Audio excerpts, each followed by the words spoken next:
I have to make some queen cells today, so I thought I'd show you guys how I do it since the season's almost coming to an end. I'm just using a queenless starter method. That's all. It's really simple, really easy. I like it right now because we honestly don't need very many cells just because the season's coming to a close. We do it a lot differently during the spring when we're in full production mode, but this is quick and easy. And if you're learning how to do cells for the first time, this is the easiest method in my opinion. So I'll show you guys how I do that today. All right, so I'm going to pull these cells. They're ready to come out. I added some brood last week, so yeah, they look a lot better. So they hopefully they'll be a little stronger.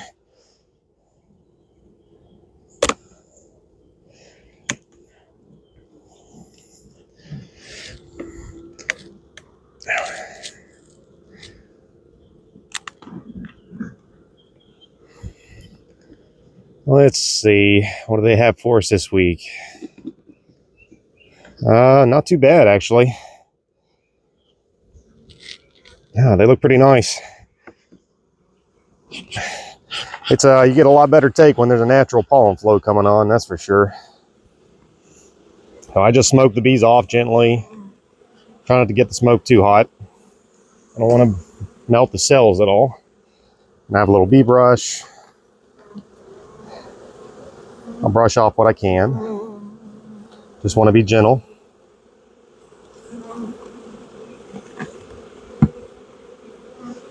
And that one's probably going to get ruined.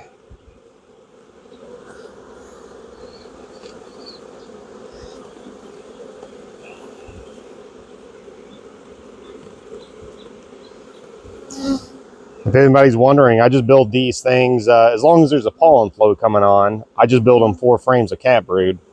That's it. If we're in a dearth, I do like to give them a frame of pollen, or even maybe even better, a good frame of bee bread from a queenless hive you can find somewhere laying around. That'll really spike your percentages up during a pollen dearth. All right, let's see. We do about 20 cells to a bar. So we're doing 2 bars right now.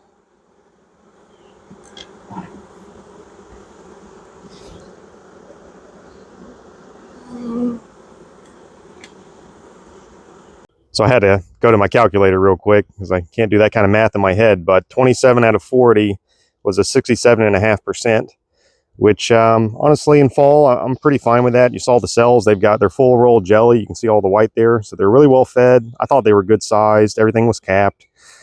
I'm pretty happy. I would hope for around 70% this time of year since there's a good pollen flow going on, but that's pretty close. During the spring, we'll get upwards of 80 to 90%. So, I mean, really not too bad considering we're in October. So that's pretty good. Starter number 2. This one was a little weak last time. Oh, it looks much better now. Now this one does not look quite as good. This was the worst out of the 4 last week. 1, 2, 3, 4, 5, 6, 7, 8, 9, 10, 11, 12, 13, 14, 15, 16, 17, 18, 19, 20, 21. I'd say 22. So the last one was 27. So not horrible. All right. It's hive number 3. Let's see how this one's doing. It's pretty good.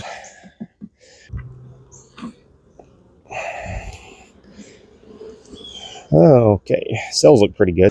So what do we get here? We got 5, 10, 15, 20, 25, 30, 31. So actually this is the best out of all of them. Okay, hive number 4. Okay, that's it for harvesting the cells. So I'm gonna go put this in the incubator and then I'm gonna come back and check all these frames. I'll show you how to do that and cut off any rogue cells the queens may have made. I mean the bees may have made. So I just use one of these chicken egg incubators. I keep it set to about 93 degrees. I just opened it, so it dropped a bit. But 93 is pretty good for me. I'm happy with that. I had a friend of mine recently say he liked his down to 91 degrees because it gave them a little more time before they hatched. I did try it for a couple weeks and it seemed to work fine too. I just got a little water in there to keep the humidity up. So we got exactly 100 cells this week, which is exactly what I want. And I want to show you guys this. I use these little Gobi thermometers. They're wonderful. They're Wi-Fi thermometers. You keep in there. It's a backup. And what it'll do is if the temperature gets out of the preset range that I set, it'll send me an alert on my phone. And another thing that we got this year, because a lot of times we'll have 3 incubators full of cells during the spring. And it's just a lot of queens to potentially lose if the power goes out. We lose power here all the time. Is I buy one of these backup batteries, and this thing is really, really handy. This will power several incubators for several hours after the power goes out. Since I've got the grafts in the incubator now, I'm going to go back and shake all the frames off that are remaining in these starters.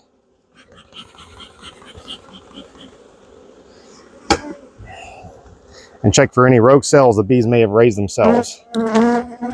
It's something you want to do after you take the cells so they don't get damaged. They're a little upset today. It's about to rain. All right. So there's a good one right there. Got some brood, but you see that? They started raising 3 cells right there, maybe a 4th one. I don't know. It's kind of ugly. All I'm going to do is just cut these off. You can pinch them off with your hand, smash them, whatever. Just do not want those things to hatch out, or you'll destroy your next week's grafts. So this one's still got some brood in there. So that one's good. It's really important you go ahead and just shake the bees off the frames. Yeah, they get a little upset, but if you just try to look at the frame with the bees on it, you will miss a cell. I guarantee it. I've done it too many times. Now that I've got the cells in the incubator and all the rogue cells cut off from my cell builders, I'll go out and find a frame of young larvae. You want to find it. I don't know how well it's going to pick up here, but see, this stuff up here is way too old. So you want to look on the outer edges on the bottom there. I can see this larva is well fed. I usually like to get those because they've received a lot of nutrition. They're going to be much easier to pick up with your grafting tool. And usually I'm going to find them out on the outskirts, especially if you see some eggs. Like if you can see here, there's some fresh eggs. Those are standing up, so they were probably laid within 24 hours. I can follow those eggs around, and usually I can find some really young larvae. Like, let's see if I can see this one here. If you can see, that's a really small one. It's going to be really good. You want the smallest larva you can possibly get. And you're just going to, whatever your preferred grafting tool is, that's what you want to take. But this is a really good frame. I'm only going to graft 8 bars, so hopefully we can keep getting those 100 cells like we've been doing. And honestly, one good frame of larva can be enough. I usually grab a second one just in case. I've got all my cell cups laid out here in a row. Like I said, we'll put about 22 a bar, just as many as I can fit. And there's many grafting tools, but I'm a Chinese grafting tool guy. I like the one with the bamboo end over the plastic end. Although I've used the plastic too, they're okay. But this is what I prefer. There's the metal ones, there's plastic ones, there's all kinds of varieties, but Chinese grafting tool is just the best for me. So all I'm going to do is just scoop up a small larva with this, deposit it in this cell cup, and then I'll put them in those cell builders that I was just showing earlier. So I'm just going to find a young larva, as young as I can get. There's one right there. I'm just going to reach in there, press the tool in. Hopefully it'll pick that up. I've got a very small larva on the tip of this grafting tool. I don't know if you guys can quite see that. It's hard to focus it. But all I'm going to do is just put it down here in the cup, press my plunger, and release it. Let's see if I can focus on that.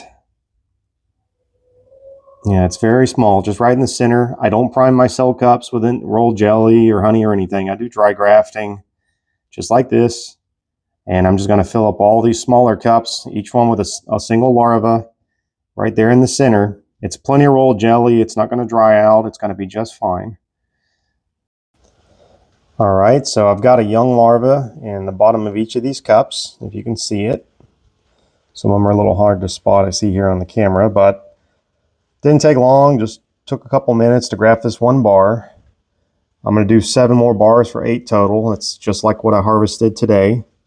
And that's this time of year, that is plenty for me. Probably more cells, honestly, even than I need, but better to have too many than not enough. I don't do anything special. It's just that simple. Pull a young larva, put it in here, go put these in a queenless colony. That's really all there is to it. And if all goes well, You know, these will be capped 5 days later, and then I'll pull them, put them in the incubator, and then they'll hatch 1 week after being put in the incubator.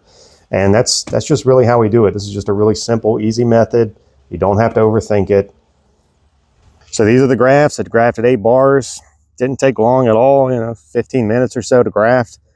It's worth taking the time to find a really good frame of larva. That'll save you time in the long run when it comes to grafting. So spend a little more time finding a good frame, and it just makes the whole process a lot easier. If not, you may have to walk back down to the bee yard, dig around for more frames. So that really helps. And all I'm going to do now is just put these back. And I didn't do anything to these. I'm not going to give them any brood today just because it's about to rain. I'll try to maybe give them some the next day or two if the weather clears up. So I'll just put them in here. They'll be good for 5 days. And after that, I'll pull them and just do what you saw me do this morning, which is pull them out, put them in the incubator. And that's really all there is. It's a pretty easy process. And to me, I think this is the most simple method of making queen cells. Anybody can do it, and you don't have to have a lot of colonies. Just a queenless snoop. That's all it really takes. And just start grafting.